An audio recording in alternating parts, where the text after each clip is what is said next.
कैसी सभा है ये और कैसा खेल है जिसमें एक भाई को दूसरे भाई का दास बनाकर बिठा दिया गया है।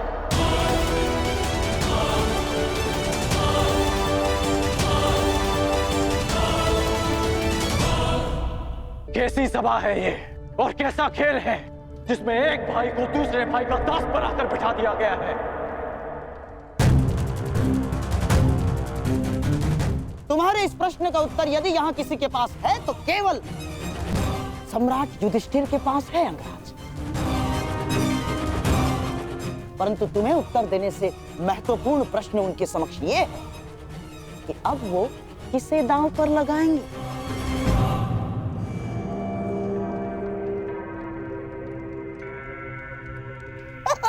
समझ गए अंगराज?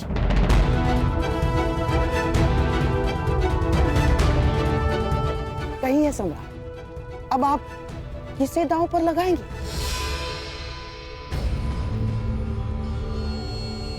नहीं भ्राताश्री, नहीं ज्येष्ठ, अब और नहीं। सोच लीजिए सम्राट, एक और दांव। यदि आप जीते तो ये हारी हुई संपत्ति सारी आपकी और आपका ये भाई दास नकुल भी। निर्णय आप पर है।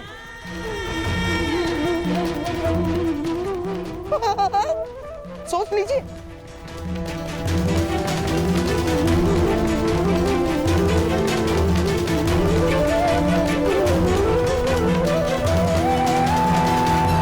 मैं दांव पे लगता हूं।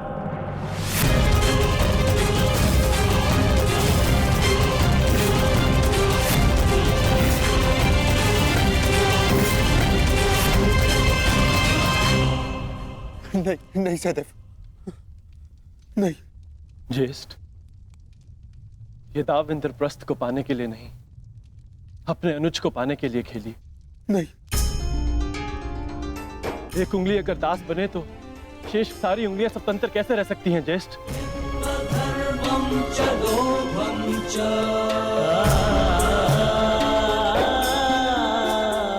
मुझे विश्वास है कि आप मुझे अवश्य जीत लेंगे और नकुल को भी।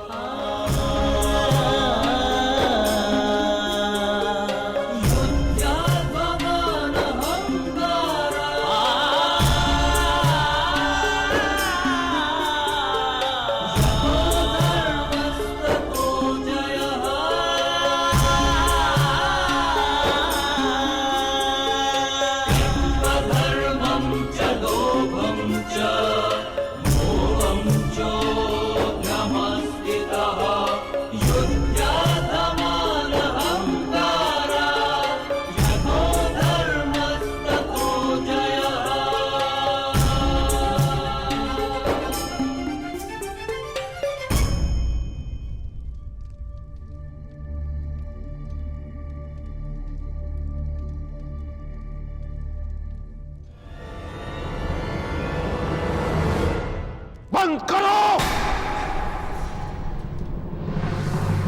इसे क्षण समाप्त करो, इस खेल को, इसे क्षण।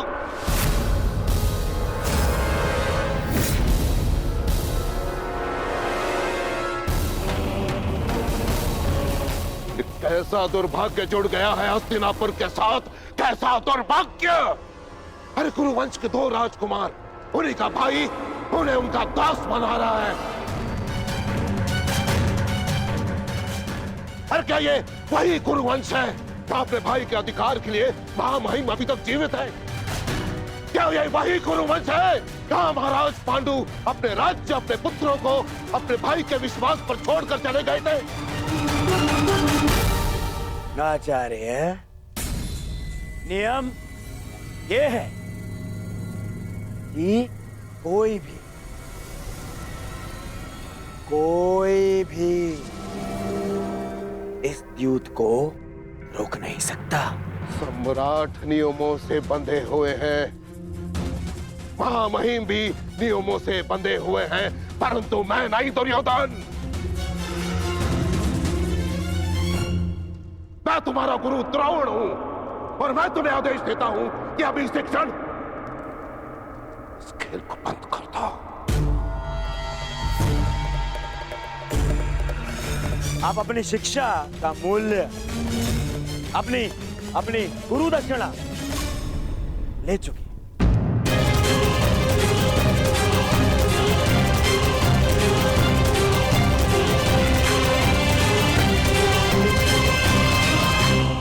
तुम्हारे विचार सुनकर अच्छा लगा। अब गुरु वंश में गुरु की शिक्षा मूल्य से चुकाई जाएगी। यहां उपस्थित सभी सभासद सुन ले, यदि एक चौसर इस क्षण बंद न हुई तो परशुराम शिष्य द्रोण के बाणों को कोई नहीं रोक पाएगा, कोई भी नहीं।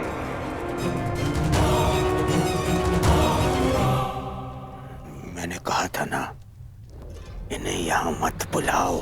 क्यों बुलाया आपने इन्हें यहां? बन गए ना ये यहां पे बाधा। तुम भूल रहे हो दुर्योधन, इस बाधा के उपचार को भी मैंने साथ ही में आमंत्रित किया है।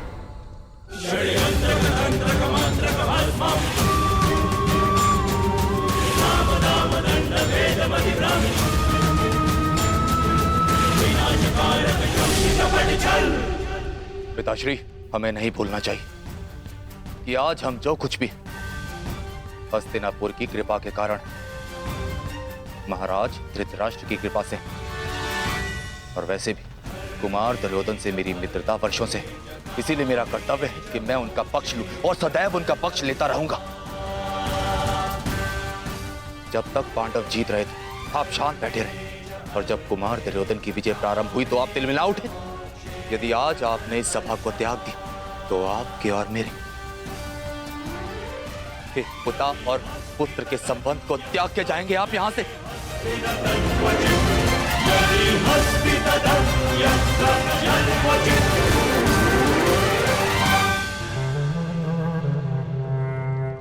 आचार्य द्रोण, अब आप इस सभा में रुके हैं अपनी इच्छा से, अर्थात अब आप इस सभा के सभासद हैं और नियम अनुसार सभा के समाप्त होने तक आप नहीं उठेंगे, अन्यथा आप दंड के पात्र होंगे।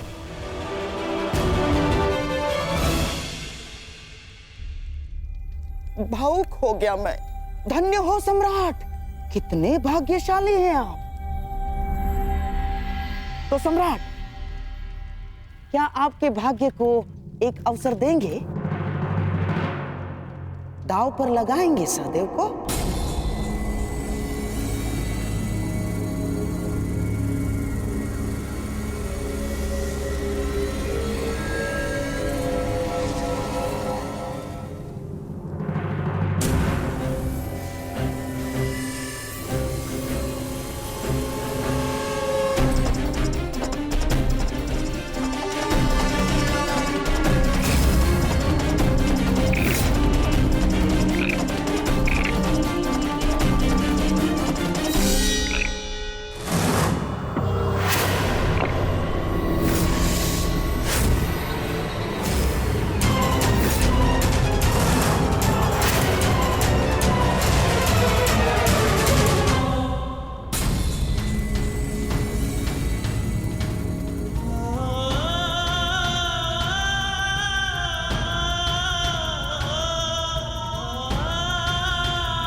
अगले आहुति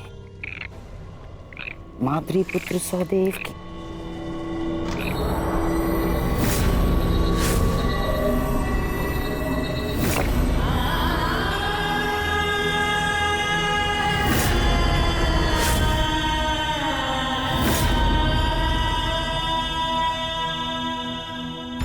महारानी, सम्राट नकुल सहदेव को हार चुके हैं।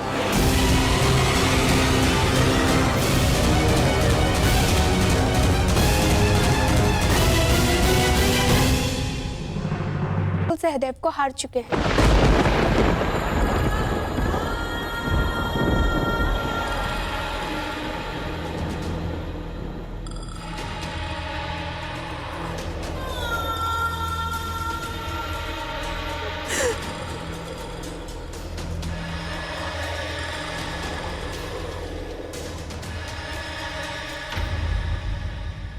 आप रो क्यों रही हैं माताश्री?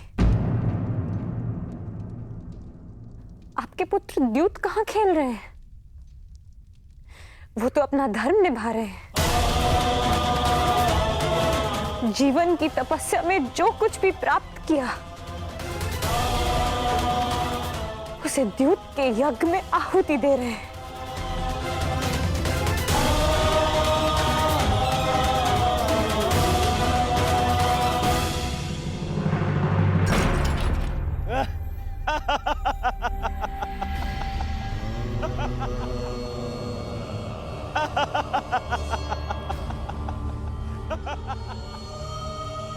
सम्राट, लगता है भाग्य इस समय आपसे 2 पग आगे चल रहा है।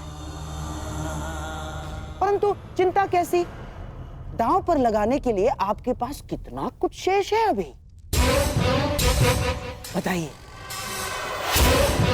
अब किसे दांव पर लगाएंगे आप? अर्जुन को या महाबली भीम को? नहीं युधिष्ठिर,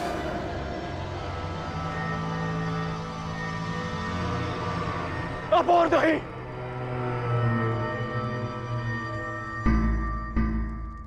बोलिए सम्राट। किसी को नहीं। यह खेल मैं रोकता हूं।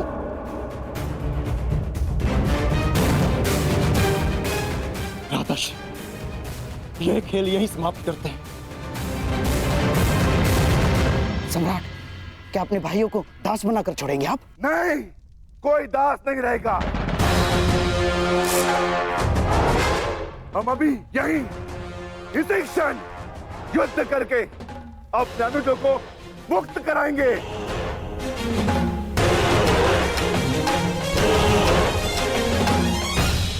इस युद्ध का, मामा शकुनी का और इस छल का अंत होगा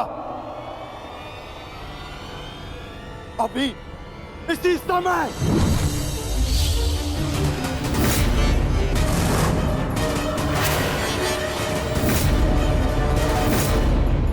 सावधान अर्जुन! इस भांति सभा में शस्त्र उठाना उचित नहीं। तो जो हो रहा है वह उचित है। बस अब इस समस्या का एक ही तरण है, युद्ध।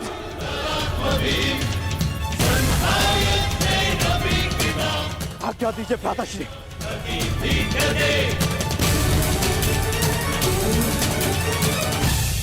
वाह सम्राट, वाह! मेरे ही घर में आकर मेरी ही सभा में युद्ध के लिए ललकार रहे हैं सम्राट। आपको खेलने के लिए किसी ने विवश नहीं किया था, और जब हारने लगे तो अपने अनुजों को अस्त्र उठाने के लिए उकसा रहे हैं आप।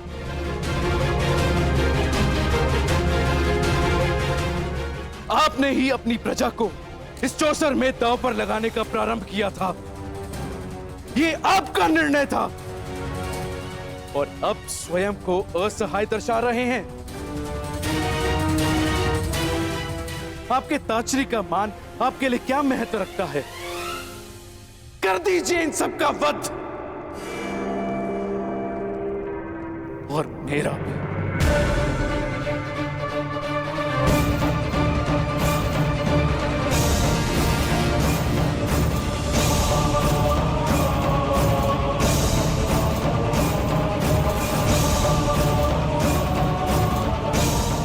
हम ऐसा कुछ नहीं करेंगे ताश्री।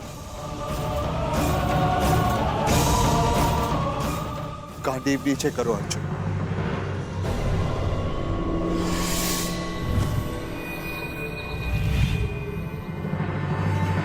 हम बस यहां से जा रहे हैं।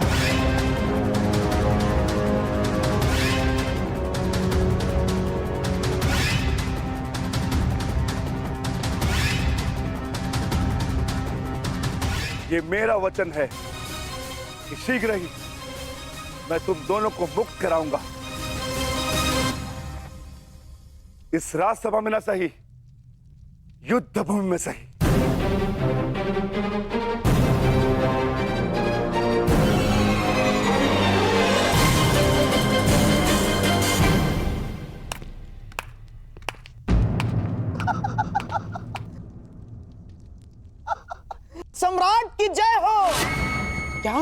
सम्राट अपने सौतेले भाइयों को इस लालच में दांव पर लगा दिया कि इंद्रप्रस्थ जीत जाओगे,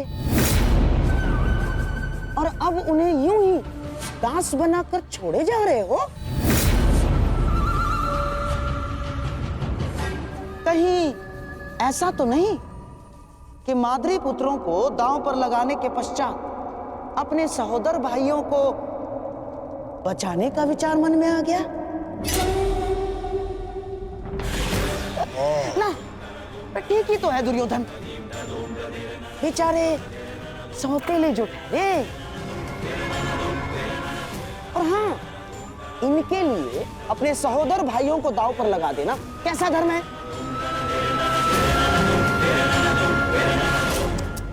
ऐसी सोच। हाँ? देखा नकुल, जिसे पिता समझकर तुम स्वयं दांव पर लग गए, वो ही तुम्हें यूं ही दास बनाकर छोड़े जा रहा है। कदाचित इसीलिए तुम्हारे ज्येष्ठ को धर्मराज कहा जाता है।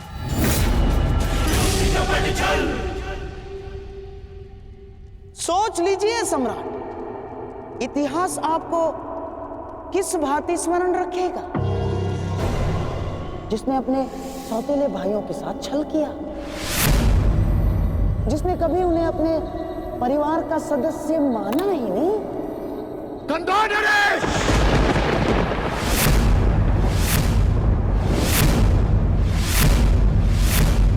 मेरे लिए मेरा हर एक भाई एक समान है। जैसे नकुल और सहदेव, वैसे ही भीम और अर्जुन। और अब मैं खेलूंगा अर्जुन, वो भी इंद्रप्रस्थ के लिए नहीं, मेरे अनुजों के लिए।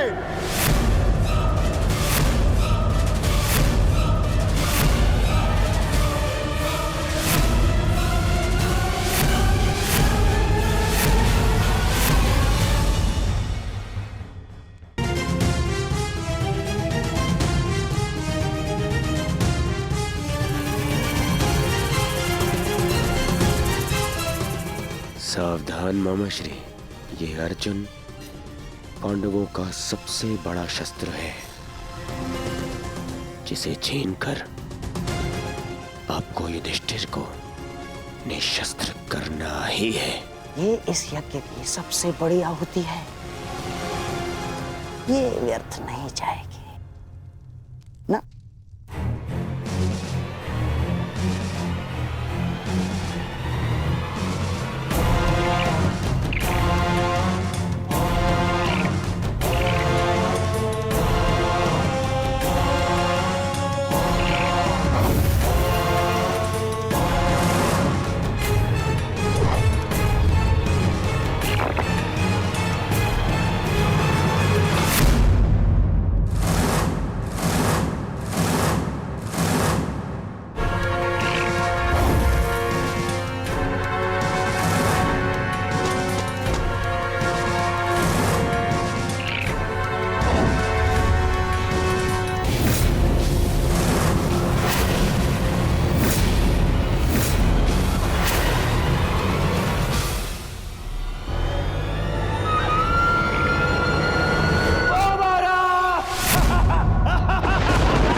लो, मेरे होने वाले सम्राट, ये महापराक्रमी, महाधनुर्धारी पांडुपुत्र अर्जुन तुम्हारा दास हुआ।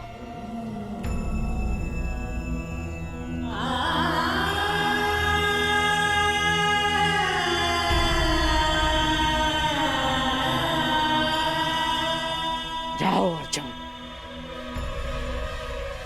इन दासों के मध्य जाकर खड़े हो जाओ। जाओ।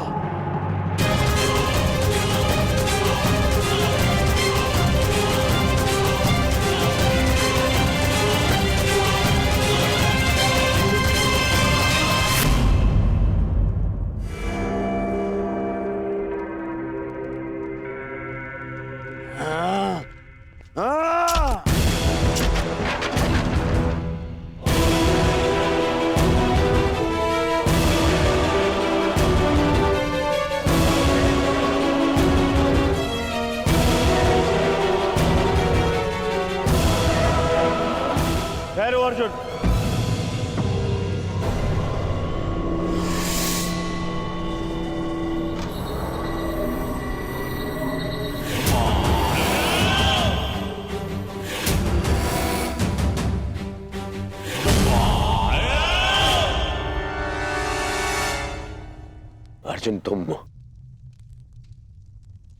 तुम मेरे दास नहीं हो।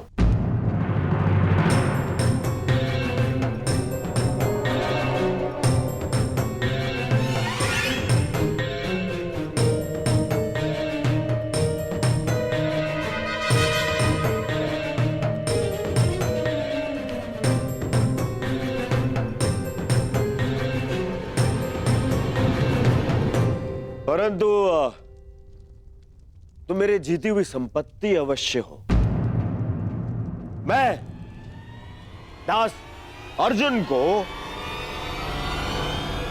कर्ण को भेंट स्वरूप देता हूं।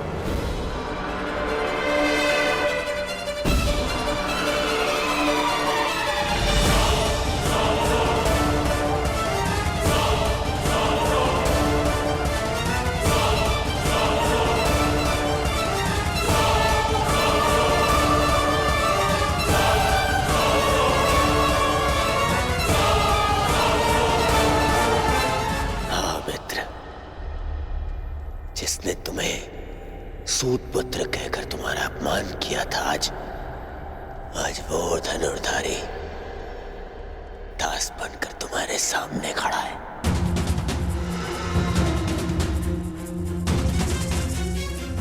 पहले तुम्हारे मित्र ने तुम्हारा प्रतिशोध ले लिया। तुम प्रसन्न हो ना मित्र? मुझे अर्जुन के क्षत्रिय पुत्र होने से और मेरे सूत पुत्र होने से कभी कोई समस्या नहीं रही मित्र। आज तुमने मेरा मान बढ़ाने के स्थान पर घटा दिया।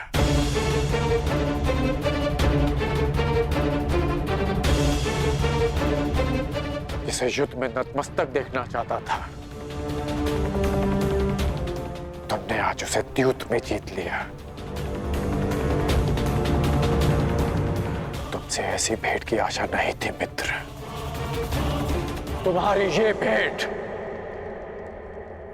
मैं अस्वीकार करता हूं।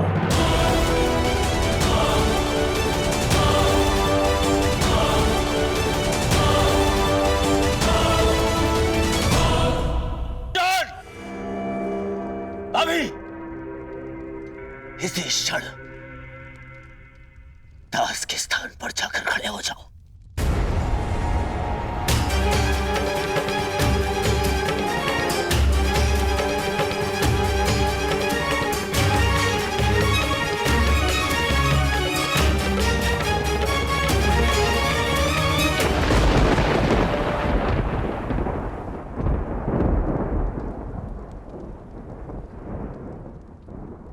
तो द्रोण शिष्य ब्रह्मास्त्रधारी अर्जुन का गांडीव भी दांव पर लग गया।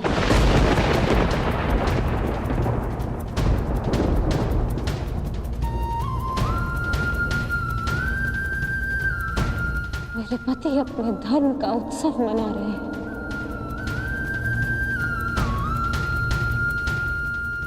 और मैं उनके दासत्व का शोक मनाऊंगी माताश्री। आप जाइए माताश्री।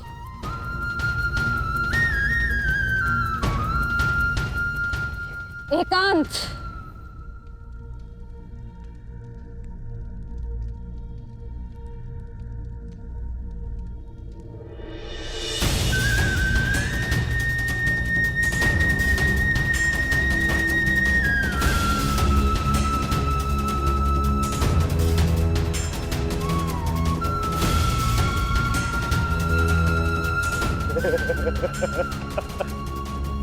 धनुर्धारी अर्जुन। धर्मराज, अब वृकोदर भीम ही बचा है। शीघ्रता कीजिए, कहीं ऐसा ना हो कि वृकोदर भीम के पेट की अग्नि के स्थान पर आंखों की अग्नि हमें स्वाहा कर दे। शीघ्रता कीजिए। भीम को दास बनाओगे? सोचना भी मत, क्योंकि भीम ना कभी किसी का दास बनेगा, ना ही किसी को बनने देगा।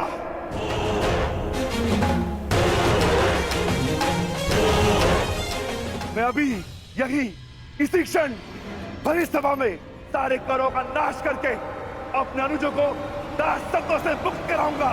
युधिष्ठिर!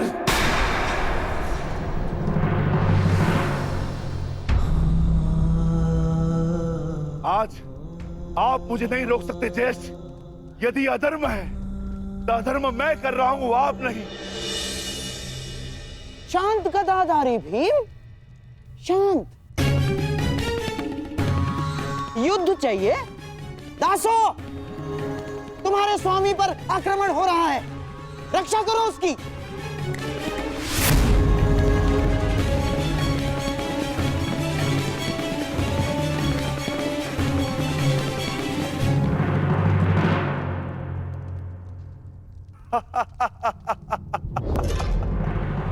क्यों दुर्योधन, ये रक्षा करेंगे तुम्हारी? नहीं, ये दास नहीं, वो 3 दास जो आज मैंने इस चौसर में जीते।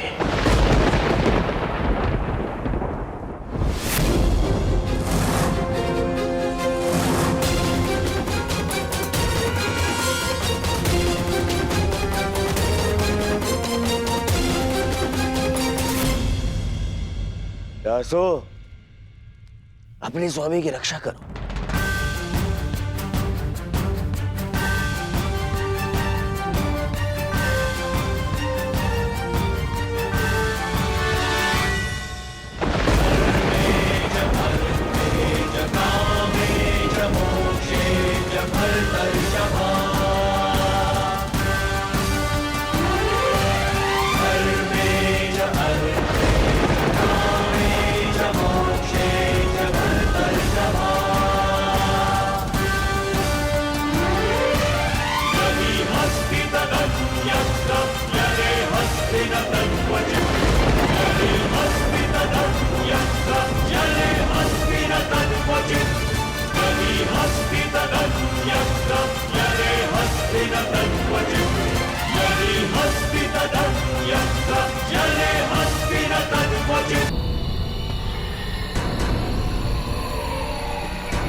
वार करोगे?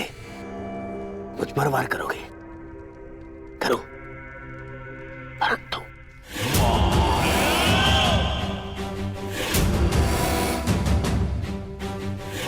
मुझ पर प्रहार करने से पूर्व तुम्हें इन दासों पर प्रहार करना होगा।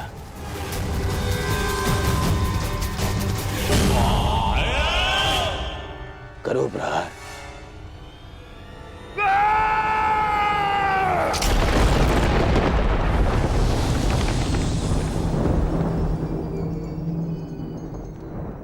आज सिद्ध हो गया कि समय से बड़ा बलवान भीम भी नहीं, परंतु स्मरण रहे, एक दिन समय भी मेरे पक्ष में होगा और उस दिन धरती और मेरी गदा के मध्य तुम्हारा मस्तक होगा और धरा तुम्हारा रक्त पिएगी।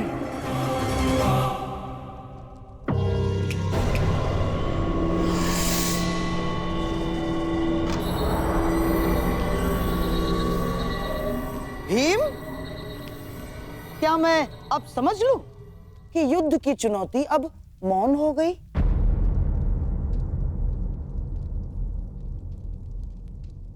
परंतु यह समय तुम्हारे मौन रहने का नहीं है युधिष्ठिर। बताओ, क्या करोगे अब? अरे ना राज्य बचा, ना संपत्ति बची।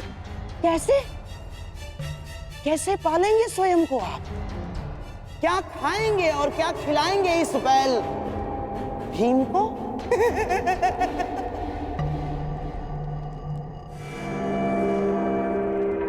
मामा श्री ठीक कह रहे हैं भ्राता युधिष्ठिर।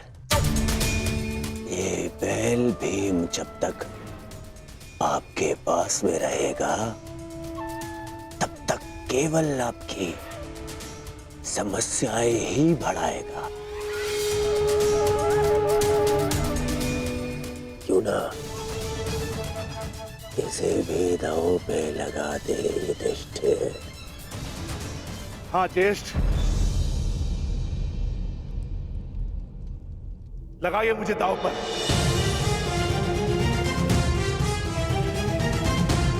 सम्राट, भीम और भाग्य, ऐसा प्रतीत होता है कि दोनों की राशि एक ही है। अर्थात ये कि भाग्य स्वयं आपको कह रहा है, खेलो। किसे क्या इस बार भाग्य आपका साथ दे दे? कांदा नरेश, कदाचित भाग्य मेरे ज्येष्ठ का साथ दे न दे, परंतु मैं रिकोदर भीम ये वचन देता हूं कि जिस दिन मैं तुम सबका सर्वनाश कर दूंगा, उस दिन भाग्य को मेरी गदा के समक्ष झुकना होगा।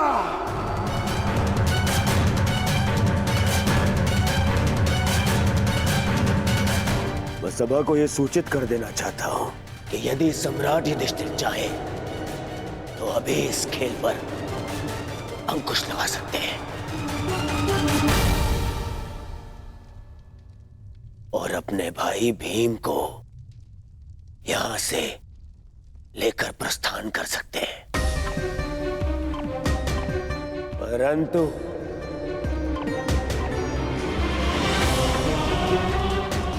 शेष इन तीनों पांडव दासों को यहीं छोड़ के जाना होगा। नहीं,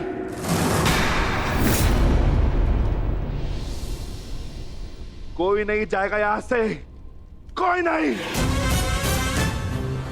यदि ज्येष्ठ भी यहां से जाने लगेंगे तो मैं उन्हें जाने नहीं दूंगा। आज या तो हम सब तुम्हारे दास बनेंगे या फिर तुम हमारे तलवे चलोगे।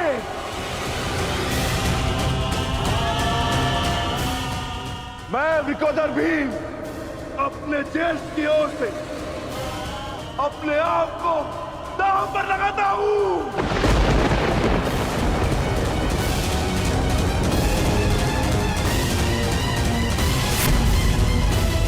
सम्राट, अब एक और है वृकोदर भीम और दूसरी ओर कनिष्ठ पांडव दास इंद्रप्रस्थ समेत। तो सम्राट, अब पासा आप फेंकेंगे या मैं फेंकूं?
लो, अब ये वृकोदर भीम भी तुम्हारा दास हुआ।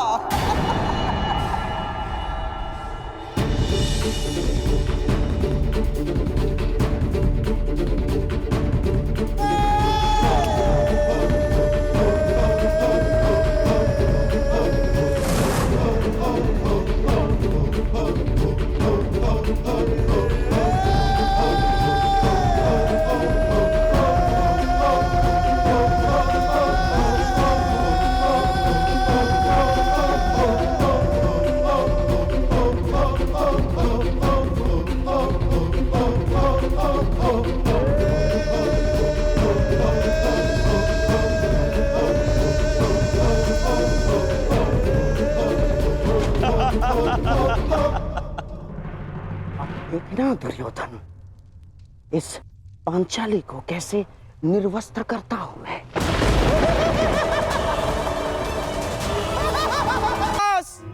दांव पर लगाने के लिए कुछ शेष नहीं। अब धर्मराज युधिष्ठिर अपना धर्म साथ लेकर यहां से प्रस्थान करेंगे।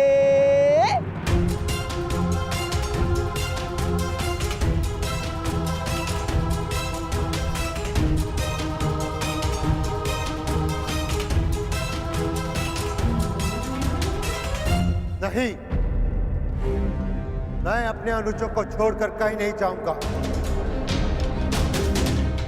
ठीक कहा था सहदेव ने, यदि एक उंगली दास बने तो पूरा हाथ दास बन जाता है। अब यदि दास बनेंगे तो हम पांचों, अन्यथा कोई नहीं।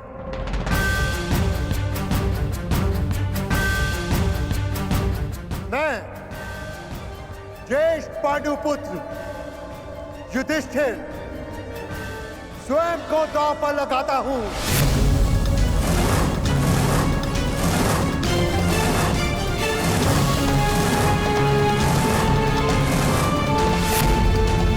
नहीं भ्राताश्री, आपको दांव पर ना लगना पड़े इसलिए हम चारों दास हुए। आप यहां से पांचाली को लेकर चले जाइए।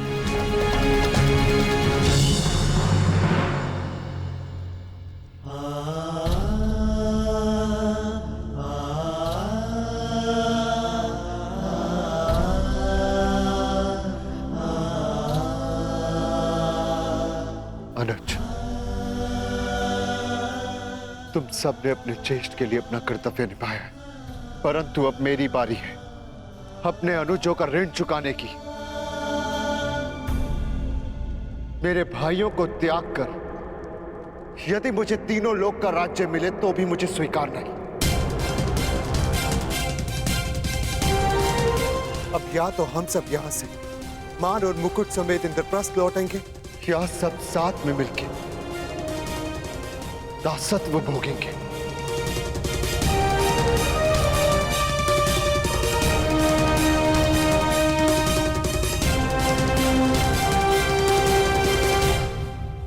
मैं स्वयं को दांव पर लगाता हूं।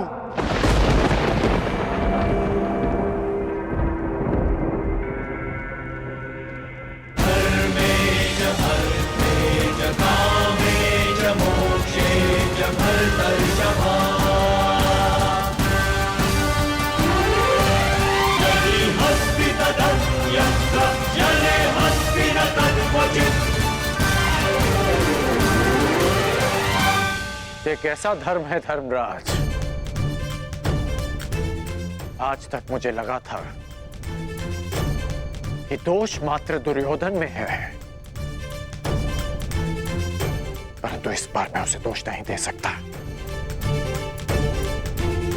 दोष तुम्हारी लालच का है। लालच, कुछ अधिक पा लेने का लालच, जो खो दिया उसे पुनः प्राप्त कर लेने का।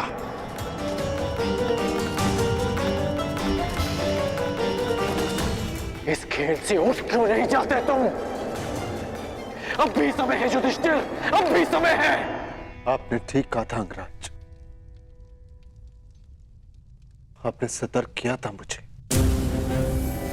कि प्रत्येक कर्म का अपना परिणाम होता है, परंतु वो परिणाम स्वयं भुगतना होता है। और मैं अपने कर्म का परिणाम अपने भाइयों को अकेले भुगतने नहीं दे सकता।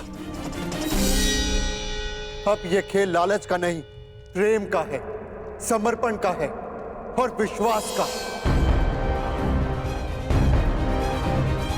मैं प्रारंभ से कह रहा हूं कि ये खेल ही अधर्म है। अंगराज, धर्मराज को धर्म मत सिखाइए, खेल खेलने दीजिए। इस स्पर्धा के खलनायक आप हैं। कहते हैं ना कि सूद मूल से अधिक प्रिय होता है।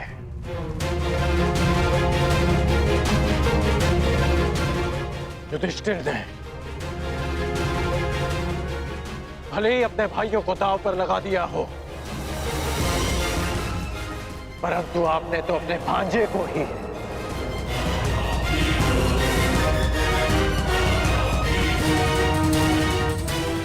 घृणा और प्रतिशोध की चौसर में फंसा दिया है। आपका भाषण बहुत अच्छा है अंगराज, परंतु ये कोई वक्तृत्व स्पर्धा नहीं। धर्मराज युधिष्ठिर की इच्छा का निरादर करने का साहस मुझ में नहीं। हाँ, यदि कोई और धर्मराज युधिष्ठिर को रोकना चाहे तो रोक सकता है। नहीं पितामह, अब और कोई बीच में नहीं बोलेगा।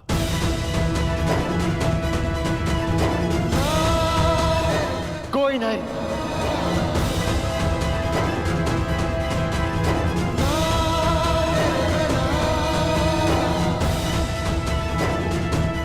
आप दाव खेलिए मामा श्री। ये खेल आपके और मेरे मध्य नहीं, हम भाइयों के भाग्य और इन पासों के मध्य है। खेल प्रारंभ कीजिए। अब होगी धर्मराज के धर्म की आहुति।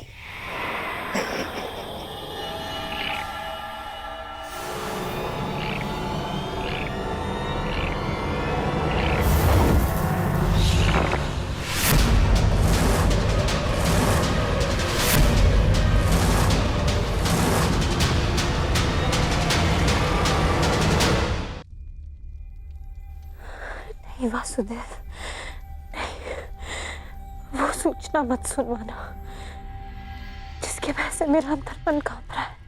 पांचाली,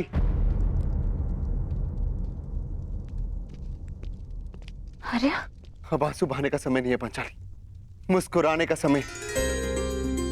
हम विजय हुए पांचाली, विजय हुए। मैंने स्वयं को दांव पर लगाकर सब कुछ जीत लिया। मेरे सारे अनुज, हमारी सारी संपत्ति और इंद्रप्रस्थ को भी। मैं फिर से सम्राट बन गया पांचाली, फिर से सम्राट।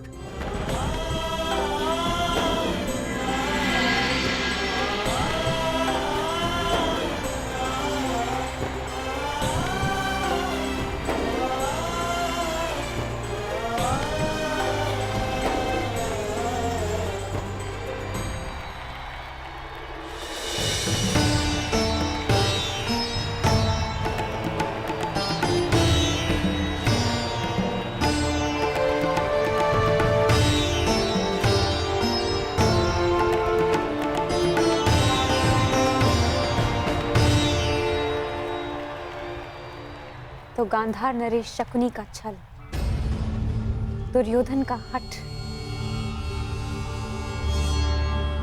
और महाराज धृतराष्ट्र का अंधा पुत्र प्रेम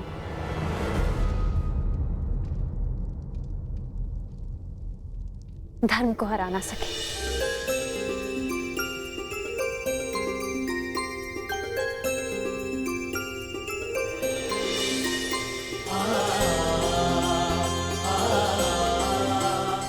सम्रागी, सम्रागी,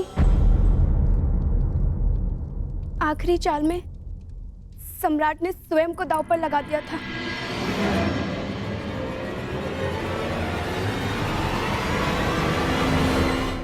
और क्या? बताओ मुझे किसकी जीत हुई? ज्येष्ठ पांडुपुत्र युधिष्ठिर भी तुम्हारा दास हो गया।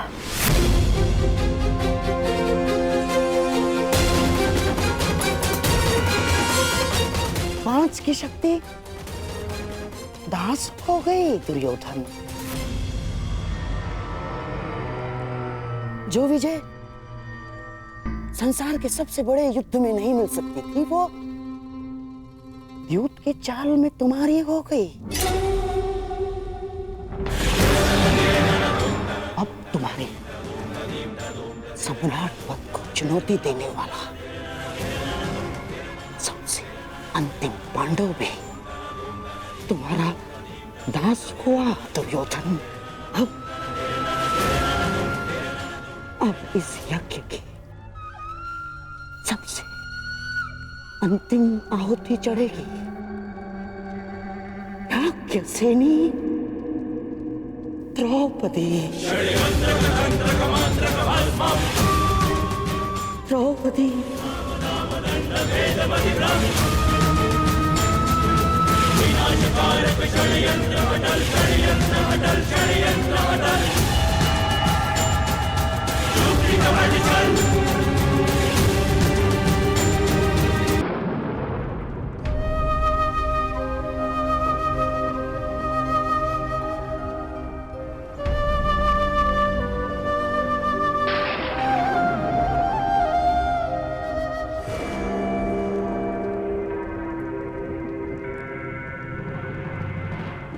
बहुत दुख हुआ युधिष्ठिर। ये जान के कि केवल एक बैल नहीं है, पांचों के पांचों भाई बैल हैं।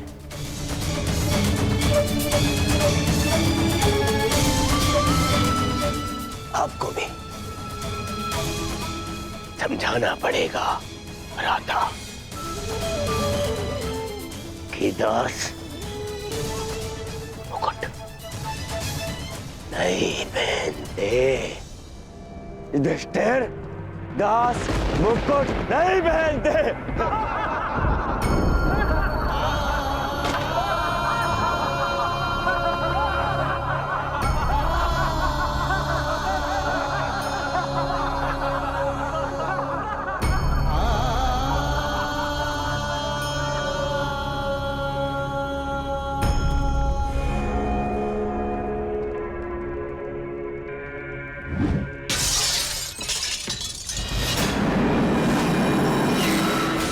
प्रतीत होता है हस्तिनापुर के दुर्दिन निकट आ गए।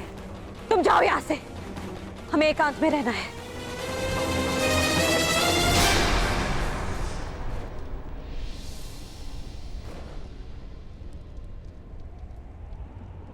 भ्राता युधिष्ठिर, आपने सदैव मुझ पर प्रेम रखा है, सदैव मुझे अवसर दिए हैं, इसीलिए मैं भी आपको एक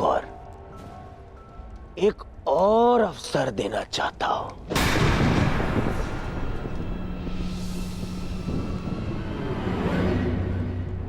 बस करो दुर्योधन, बस करो। तुम युधिष्ठिर से दांव पे और क्या लगवाना चाहते हो? पर इसके पास तो कुछ शेष बचा ही नहीं। बहुत कुछ शेष है आचार्य द्रोण, पाने के लिए भी और खोने के लिए भी।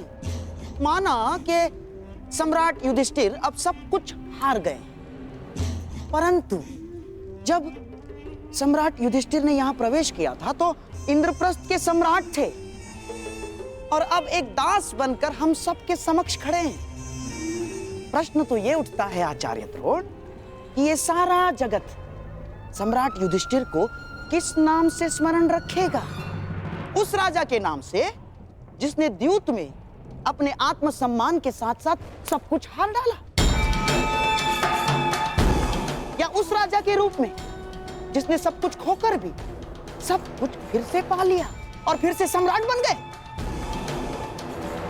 परंतु अब इनके पास शेष बचा ही क्या है दांव पे लगाने के लिए? एक वस्तु शेष है जिसे दांव पर लगाकर ये सब कुछ फिर से जीत सकते हैं, फिर से सम्राट बन सकते हैं।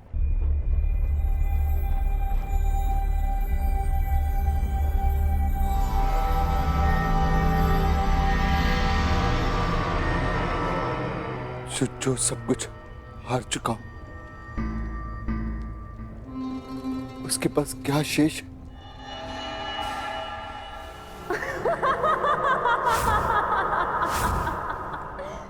मैं बताता हूं।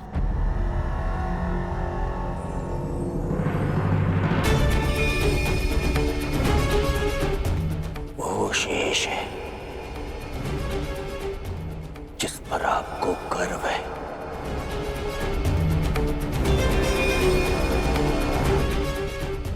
वो शेष है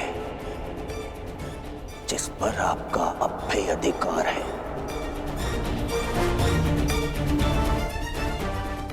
वो जो आप पांचों भाइयों को एक सूत्र में बांध के रखता है।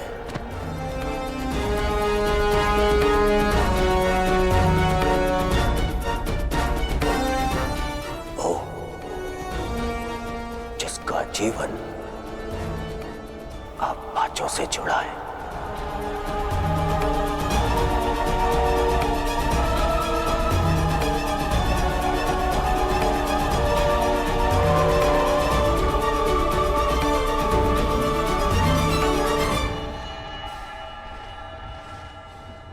तुम पांचों को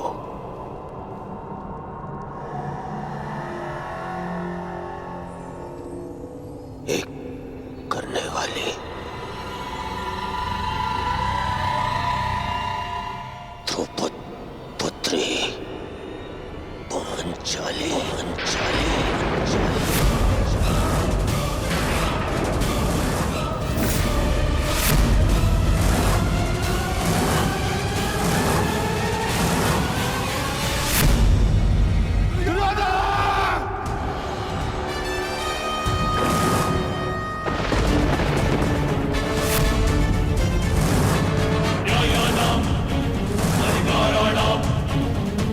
तुम्हारा साहस भी कैसे हुआ पांचाली का नाम लेने का?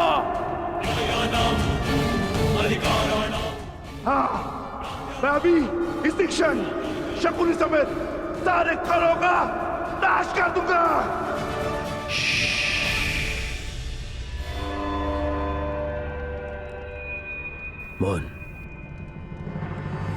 मौन रहो सब। दासों को शस्त्र उठाने का अधिकार नहीं है।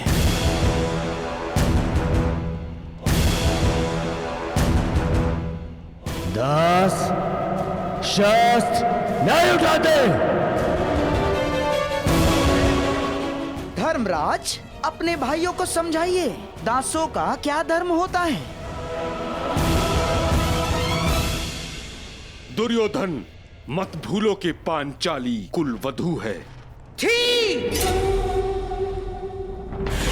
पांचाली कुलवधू थी महामहिम, परंतु अब वो दासवधू है,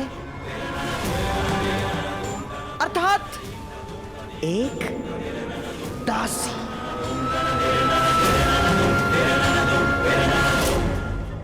ऐसा नहीं है कि पांचाली पहली बार दांव पर लग रही है। पांचाली तो सदा से दांव पर लगती आ रही है। पहले पांचाल स्वयंवर में, उसके पश्चात बहन कुंती के वचन पर। पांचाली तो सदा से दांव पर लगती आ रही है और हम इन्हें विवश नहीं कर रहे हैं ना।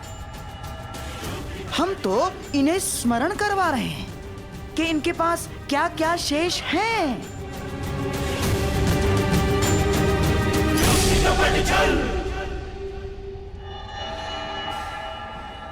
स्मरण कीजिए सम्राट, पांचाली आपके लिए कितनी भाग्यशाली है। उसके साथ विवाह किया और तुरंत आप भिक्षुक से सम्राट बन गए। किसे पता आपका भाग्य बदल जाए। खेलिए सम्राट, खेलिए। एक दांव, अंतिम।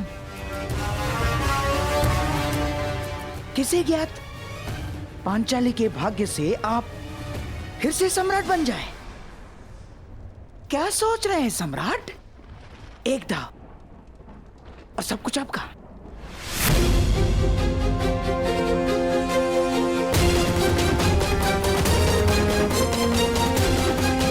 को दांव पर नहीं लगाऊंगा।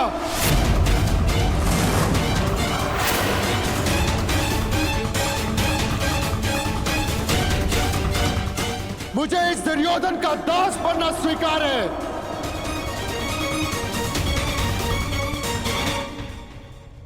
तो ठीक है, मैं तो केवल एक अवसर दे रहा था। यदि भ्राता युधिष्ठिर को स्वीकार नहीं है तो कोई बात नहीं। दास प्रतिगामी, जाओ और जाकर अब मेरी दासी द्रौपदी को यहां लेकर आओ। जाओ। दुर्योधन, तुम अपने सीमा का अतिक्रमण कर रहे हो। वहीं पूर्ण विराम लगा दो। दुर्योधन, तुम इस भांति एक स्त्री का अपमान नहीं कर सकते। सावधान दुर्योधन। आप अपनी प्रतिज्ञा की सीमा में बंधे हैं पितामह। आप अपने वचन से बंधे हैं आचार्य। और तुम कर्ण मेरी मित्रता के बंधन में बंधे होकर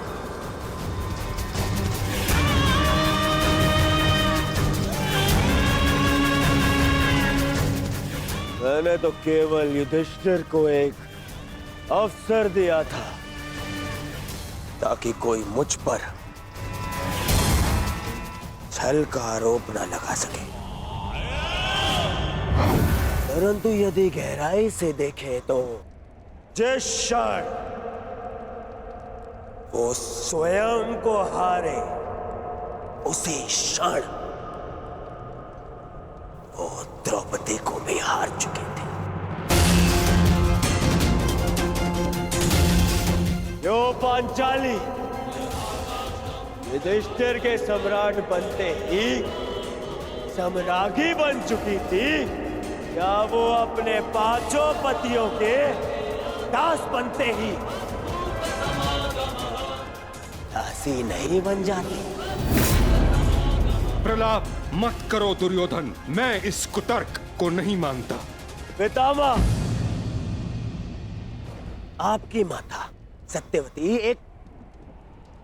एक मछुआरे की कन्या थी, परंतु महाराज शांतनु से विवाह करते ही रानी बन गई है ना?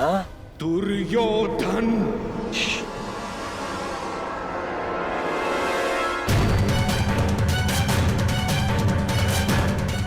यदि मैं असत्य कह रहा हूं तो एक काम करते हैं, हम महामंत्री विदुर से ही पूछ लेते हैं।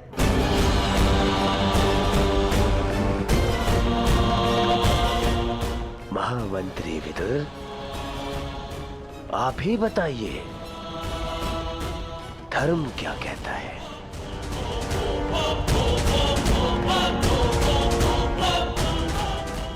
मैंने केवल युधिष्ठिर को एक अवसर दिया था, अन्यथा द्रौपदी तो पहले ही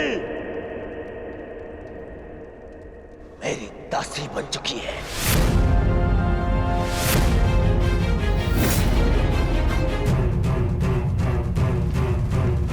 या तो एक और दांव खेले और या ये स्वीकार कर लें कि द्रौपदी मेरी दासी है।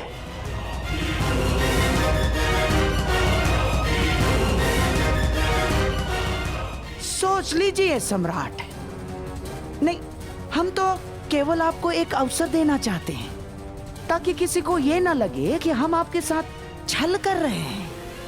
अंतिम दांव, यदि आप जीत गए सब कुछ आपका।